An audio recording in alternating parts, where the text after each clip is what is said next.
creating a shared future in a fractured world. It seems that the theme of this year's annual meeting will make a case for renewed commitment to international collaboration as a way of solving critical global challenges. With over 400 sessions, the programme aims to engage leaders in a new shared narrative to improve the state of the world and address today's political, economic and societal challenges. Swiss President Alain Berset and founder and executive chairman of the World Economic Forum, Klaus Schwab, gave the opening remarks. Narendra Modi delivered the opening report. He's the first Indian Prime Minister to attend in 20 years. This year, the theme of the forum is creating a shared future in a fractured world. This means that we, in a world that is full of fault lines and rifts, we need to build a shared future. With the new changes taking place, with the new forces arising, the balance between economic capabilities and political power is changing at great speed. The findings in a recent PwC survey showing strong economic growth prospects have given confidence to the CEOs the world over. The nearly 1,300 CEOs participating in the survey look to the future with both optimism and anxiety. 57% believe there will be global economic growth over the next 12 months. This figure is double what it was last year and is the highest since 2012. 40% express concern towards the uncertainties from geopolitics, threats from information technology and terrorism.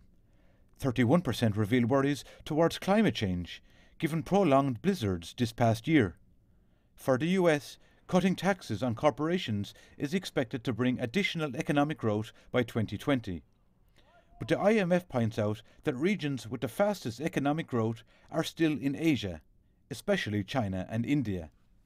In its World Economic Outlook update released on Monday, the International Monetary Fund has projected a 7.4% growth rate for India in 2018, as against 6.8% for China.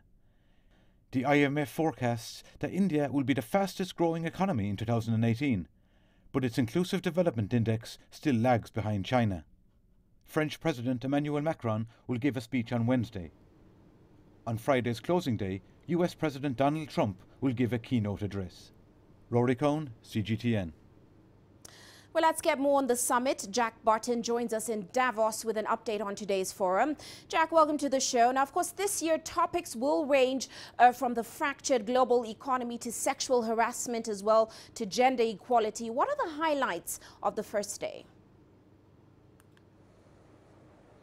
We did see a lot of discussions on new technology, the way technology is transforming our societies for the good and for the bad, including a few discussions on how technology is perhaps playing into the fact that wages have really remained stagnant over the past decade in many countries. Many people now struggling to make a living even with a decent job. So a lot of debate on that. That also fed into a lot of what Narendra Modi, India's Prime Minister, was talking about when he delivered his keynote message here. He touched on technology a lot. It really was a theme throughout the day, but lots of other topics. He mentioned sexual harassment. There are 3 big forums on, particularly on women in the workplace, but it was Justin Trudeau, Canada's Prime Minister, who really came out very strongly on this issue today, saying that sexual harassment in government positions and in private positions was systemic, and it was really time to put a stop to this. He also talked about gender equality, the fact that many workplaces are still dominated by men, and of course that reflects here at the World Economic Forum. It's been criticized for many years for being male-dominated, even coined the term Davos man. It is something the forum has been trying to fight against, but it was only last year that female delegate attendance rose above 21%. Now this year, the forum's really trying to do something about it. The 7 co-chairs here at the forum, all women for the very first time. So finally the forum trying to practice what it preaches. Now, Jack, all eyes will be on President Trump as of course he'll be attending his first World Economic Forum. When is he expected to arrive? And suddenly, what are people expecting to hear from him? Well, Trump is expected to arrive on Friday because it is expected that he will deliver the final address. Narendra Modi gave the first address. It will be bookmarked by Donald Trump. And the messages couldn't be more different given that Narendra Modi was pushing for more globalization. Trump is expected to deliver the message we've been hearing all along: America first, a pushback against globalization, and also a pushback against another big key theme here, which is climate change. In the past, Donald Trump has cast doubts on whether human activity is leading into climate change. That is a very firm belief here among delegates at the forum, certainly amongst the majority and the organizers of the forum.